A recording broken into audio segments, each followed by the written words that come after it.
नमस्कार, स्वागत है आपका भारत मौसम विज्ञान विभाग के दैनिक मौसम परिचर्चा में।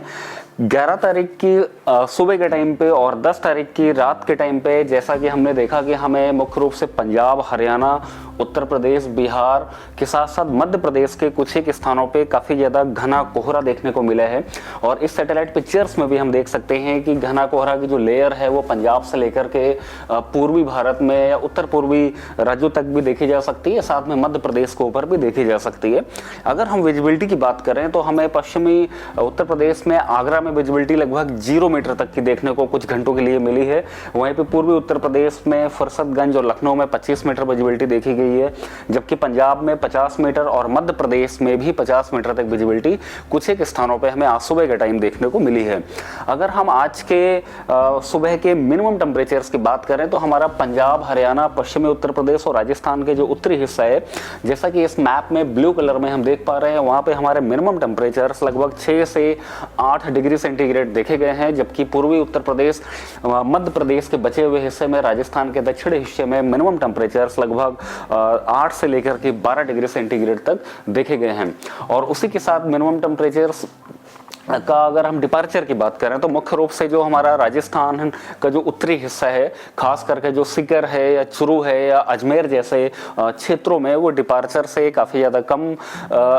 देखे गए हैं। और वहाँ पे हमें आज सुबह कोल्ड वेव की स्थिति यानी कि शीत लहर की स्थिति भी राजस्थान के कुछ एक जिलों में देखने को मिली है। अगर हम अधिकतम तापमान की बात करें तो अधिकतम तापमान हमारा पंजाब, हरियाणा, उससे लगे हुए पश्चिमी उत्तर प्रदेश में कहीं ना कहीं 8 से 11 डिग्री सेंटीग्रेड देखने को मिला है, जबकि राजस्थान, पूर्वी उत्तर प्रदेश और मध्य प्रदेश के उत्तरी हिस्से में अधिकतम तापमान लगभग 14 से 16 डिग्री सेंटीग्रेड अनेक स्थानों पर देखने को मिला है। अधिकतम तापमान के अगर हम डिपार्चर की बात करें तो मुख्य रूप से जो हमारा पंजाब है, उत्तराखंड के कुछ एक स्थान, हरियाणा, पश्चिमी उत्तर प्रदेश के कुछ एक जिले और पश्चिमी राजस्थान के भी कुछ एक जिलों में अधिकतम तापमान हम अपने नॉर्मल से कहीं ना कहीं 5 से 6 डिग्री तक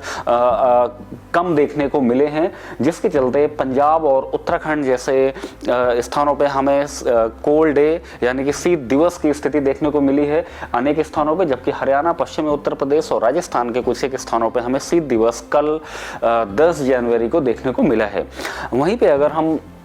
पिछले 24 घंटे के भारी बारिश की बात करें तो तमिलनाडु के दक्षिणी हिस्से में, जैसा कि हमने फोरकास्ट भी किया था, हमें भारी से अत्यधिक भारी बारिश देखने को मिली है। अधिकतम 15 सेंटीमीटर की बारिश दर्ज की गई है, जबकि सेकंड हाईएस्ट 13 सेंटीमीटर यानी कि 13 सेंटीमीटर बारिश दर्ज की गई है। और अगर आज के मुख्य हाईलाइट की बात करें तो हमारा जो उत्तर पश्चिम भारत का जो प्लेन एरिया है, साथ ही पूर्वी भारत के भी जो प्लेन एरिया है, जैसे कि पंजाब, हरियाणा, उत्तर प्रदेश, राजस्थान का जो उत्तरी हिस्सा है, मध्य प्रदेश का जो उत्तरी हिस्सा है, बिहार, इन सभी क्षेत्रों में अगले 4 से 5 दिनों तक घने कोहरे की स्थिति रात के टाइम में और अर्ली मॉर्निंग के टाइम में, सुबह के टाइम में कुछ एक घंटों के लिए लगातार हमें देखने को मिलती रहेगी।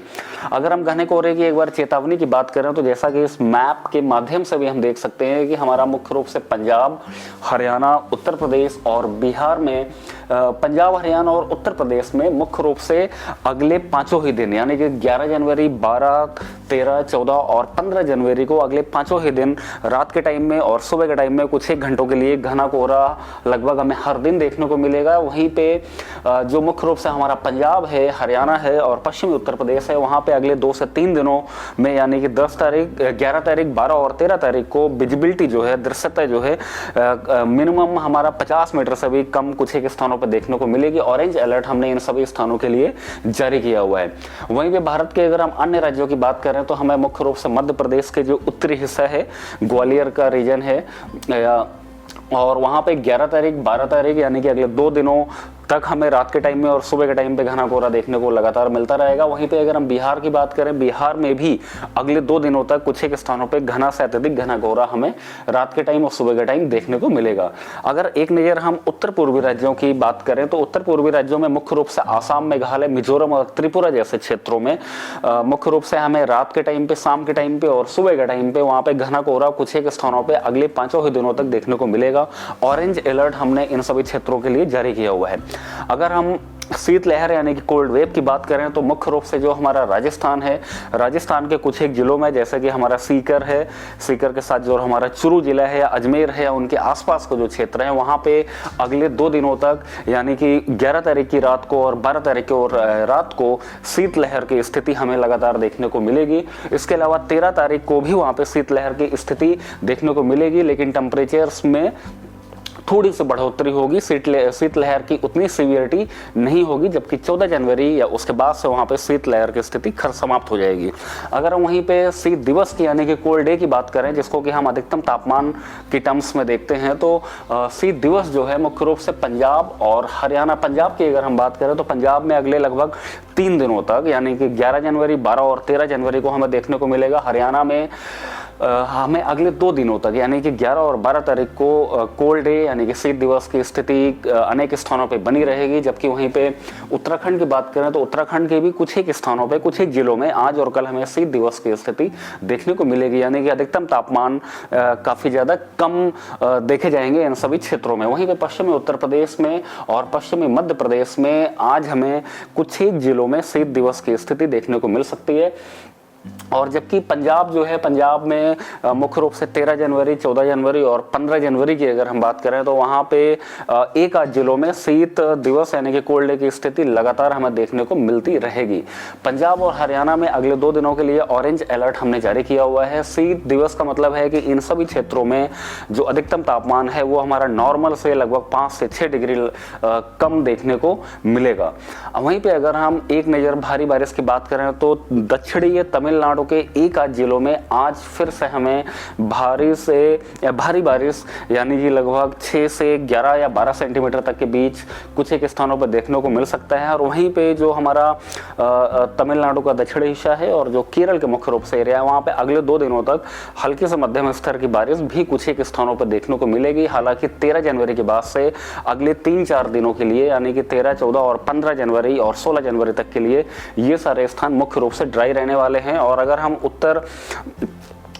पूर्वी मानसून की बात करें तो हमारा कहीं ना कहीं जो हमारा वायुमंडलीय परिस्थितियां हैं, मुख्य रूप से जो हमारे हवाओं की जो स्थिति है वो कहीं ना कहीं बहुत ही ज़्यादा अनुकूल होते जा रही हैं। जो हमारा उत्तर पूर्वी मानसून है वो हमारा दक्षिणी प्रायद्वीप के अनेक स्थानों से, जैसे कि तमिलनाडु के दक्षिणी हिस्से, केरल के दक्षिणी हिस्से, आंध्र प्रदेश और कर्नाटक के दक्षिणी हिस्से, रायलसीमा, इन सभी क्षेत्रों से लगभग 15 जनवरी के आसपास वापसी होने की संभावनाएं नजर आ रही हैं। यानी कि इन सभी क्षेत्रों में जो उत्तर पूर्वी मानसून की बारिश चल रही थी अभी तक, इन सभी क्षेत्रों में ये उत्तर पूर्वी मानसून की बारिश में काफ़ी ज़्यादा कमी हमें देखने को मिलने वाली है।